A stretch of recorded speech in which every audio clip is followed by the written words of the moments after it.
Good morning. It's good to see everyone here this morning.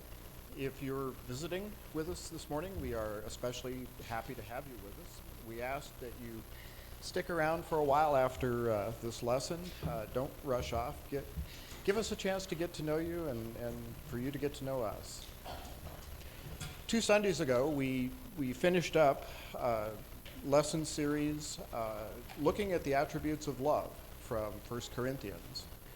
And this Sunday we start a new series based on the parables of Jesus. This morning's lesson, as you can see behind me, comes from Luke chapter 15. It's commonly referred to as the parable of the prodigal son. And while the prodigal son is indeed a player in this parable, he's really not the main character, if you will. There are 3 main takeaways from this parable. I'm going to touch on 2 of them today. I'm going to completely ignore one of them because it will be the subject of a sermon coming up later in this series. And for those of you who are keeping track of the schedule and the speakers in this rotation, this is me volunteering to take that lesson as well. So you haven't heard the last of me. I will be building another lesson on the foundation that we lay today. In Jesus' time, parables were not an uncommon thing. In fact, they were very common. Parables were used by traveling entertainers, traveling from village to village, telling stories for entertainment. And in fact, those particular parables were usually delivered much like a parent would deliver a story to a child, using the voices of the different characters and adding emphasis through inflection and voices. Leaders, Jewish leaders of the time, teachers, used parables to make points and sometimes to confuse points. Jewish rabbis were known to say that they taught in parables because women and Gentiles simply weren't smart enough to understand the scriptures. And so why bother trying to teach something to people that simply wouldn't understand? So parables were used rather smugly by religious leaders of the time to share ideas from the scripture that they thought only they could understand. There's a certain amount of irony that Jesus used that same concept in teaching in parables to confuse the religious scholars of the day.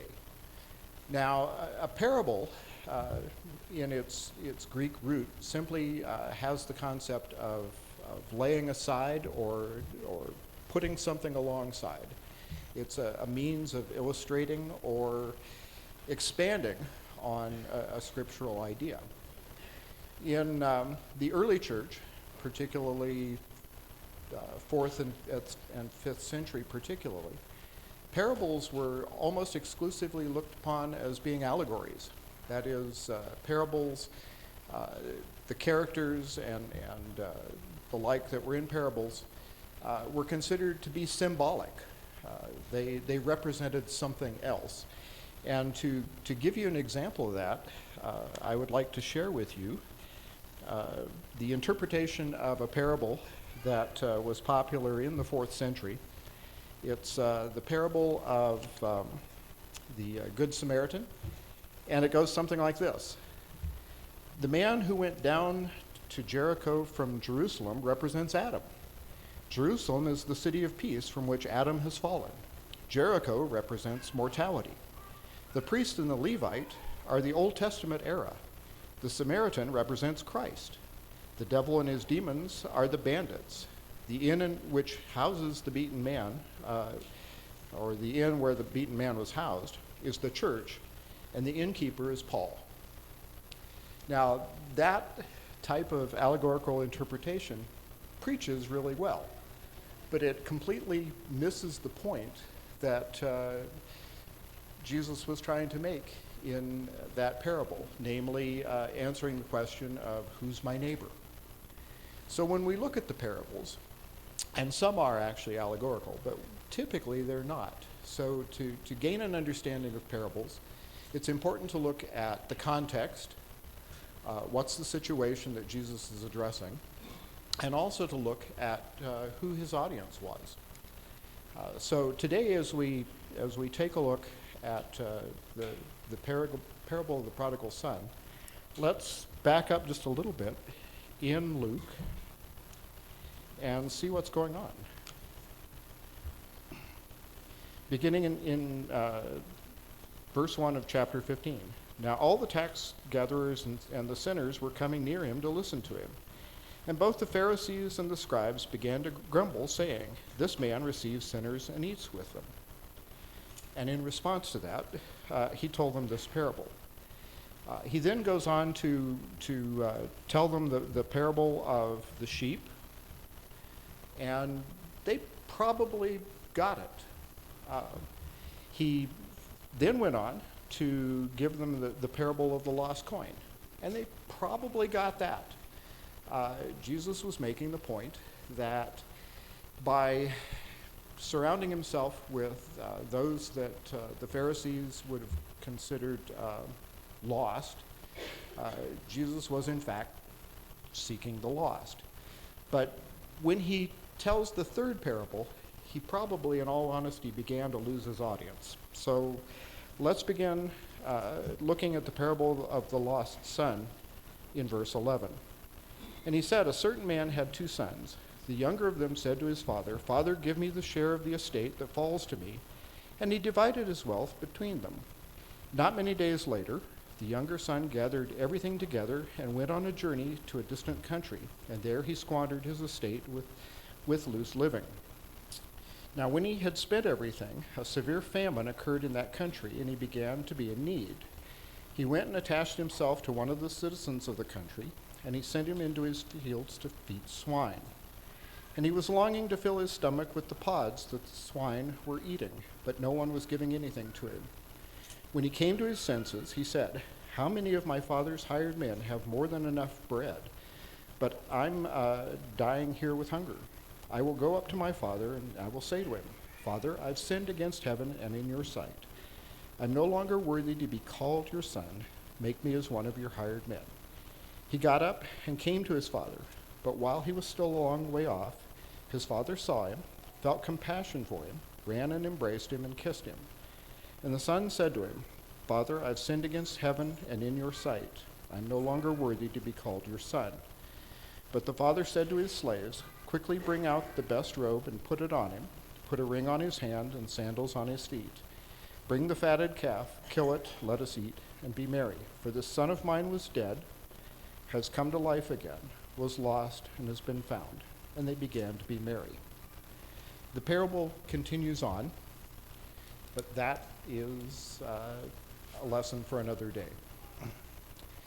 A man by the name of Kenneth Bailey was a Bible scholar, an author, a teacher, and a missionary in the Middle East for over 40 years. And in his work in the Middle East, he traveled around sharing with audiences that were both Jews and Muslims the parables of Jesus. And when he related this parable to that Middle Eastern audience, the response of the audience was universal, whether it was a Jewish audience or a Muslim audience. They were horrified, they were enraged, they were confused, and they were rejecting. First of all, from a Middle Eastern standpoint, when the younger son goes to his father and asks for his inheritance, it's basically saying, "Old man, I wish you were dead." It's the height of disrespect. And the cultural response to that sort of a request on behalf or demand on behalf of that younger son would have been that the father would have responded by beating him. And particularly in the Muslim culture, the father would have been well within his rights to beat that son to death. Now, the father didn't do that. He basically gave his son the inheritance that he asked for. In the culture of the time, estates, when a man died, were typically divided into three parts. The oldest son got a double measure, or 2/3 of the estate. The younger siblings shared 1/3 of the estate. In this particular parable, the man is extremely wealthy. He is a man of consequence. He has servants. He has wealth. And probably that 1/3 that the younger son was asking for would have allowed him to live in comfort for the rest of his life. But what did he do? He basically sold everything that he had coming to him, sold up and left. That would have really shocked and angered a Middle Eastern audience. Because not only, first of all, had the son disrespected his father by wishing him dead, but he also rejected his family. A family's greatest treasure was their land. And this son basically sold the land, saying, in effect, my family means nothing to me. So here is a man who tells his father, I wish you were dead, indicates to his family that they mean nothing to him, and he leaves. But what does he do? He leaves and goes to a Gentile, someone that was basically less than a dog to Jewish or Arab or Muslim audiences. This is a man who has done the unthinkable. And not only that, he comes to a point in his life, a sinful life in the eyes of Middle Eastern culture. He's associated with swine. That makes him completely detestable, completely untouchable, completely without worth. As Kenneth Bailey continued to relate this parable to his audiences, they became more and more agitated. Because in the parable, the son is gone, but the father continues to hope that he will return. In fact, he's seeking his return. This would have been a source of complete bewilderment to the audience, a Middle Eastern audience, because any son that acted like this would be considered dead. And you can't seek something that doesn't exist. This is a son that no longer exists. He's completely dead. When the father does see the son returning, he runs to him. And at this point in time, the audience is going to become more and more agitated. This is a man of wealth. This is a man of position. This is a man of importance. And he's running. Men of importance, men of wealth, men of stature don't run. Running is undignified. It's simply not done. And at this point in time, Kenneth Bailey found that he was typically starting to lose his audience. When the father embraces the son, forgives him unconditionally, and basically starts to reward him, to treat him as someone of honor, at that point in time, Kenneth Bailey pretty much completely lost his audience. Because at that point in time, his audience believed that this was completely unrealistic. No such father exists. But the point of the parable, or one of the points of the parable, is such a father does exist. And he's our Father. So this morning, I'd like to leave you with two takeaways. First of all, if we are trying to become more and more like Jesus, we should be doing the work that Jesus was doing, namely seeking and saving that which was lost. That comes out of the parable of the prodigal son. The second point that I'd like to leave you with is our message to those that we're seeking is that they have a Father an amazing Father, an unbelievable Father, who will give us what we ask for, in that he gives us free will. And even if we squander what he gives us, if we at some point in time come to our senses and turn our steps back toward him, he's actively seeking us, actively searching for us, ready to forgive unconditionally, embrace us, and treat us with honor that, frankly, we don't deserve. And that's a second takeaway that's more personal for each and every one of us. It was mentioned this morning in class that one of the things that we find difficult to do is to forgive ourselves. We can intellectually say, yeah, God will forgive us. But when we make mistakes, when we make bad choices, like the prodigal son did, we sometimes can get into a mindset where we think of ourselves, we've done something so bad that we can't possibly be forgiven. And so we go through the rest of our lives not asking for that forgiveness and thus not achieving it. It's typical for us to conclude a sermon with what we call an invitation. It's an opportunity to let your needs be known. If you, like the prodigal son, have wandered away from God, if you have lost your way, take note from this lesson that regardless of how despicable the world may view you, despite how despicable you may view yourself, you have a Father who is amazing, remarkable, and definitely not earthly. The Greek word for holy is hagios, and it literally means not earthly.